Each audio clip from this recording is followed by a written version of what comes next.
নির্বাচন নিয়ে অন্তর্বর্তী সরকারের বিরুদ্ধে গড়িমসির অভিযোগ তুলে বিএনপির সিনিয়র যুগ্ম মহাসচিব রুহুল কবির রিজভী বলেছেন, নির্বাচন কমিশন সঠিকভাবে কাজ করলে জুনের মধ্যেই ভোট আয়োজন সম্ভব।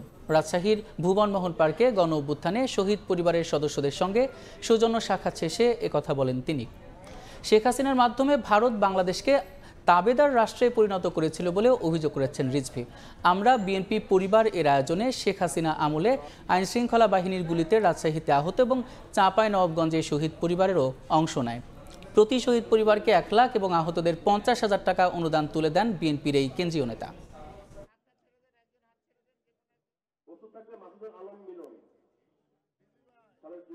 আমাদের নির্বাচনী প্রতিষ্ঠান, আমাদের গণতান্ত্রিক প্রতিষ্ঠান সবগুলো পা দিয়ে দুমড়ে মুচড়ে শেষ করে দিয়েছে শেখ হাসিনা।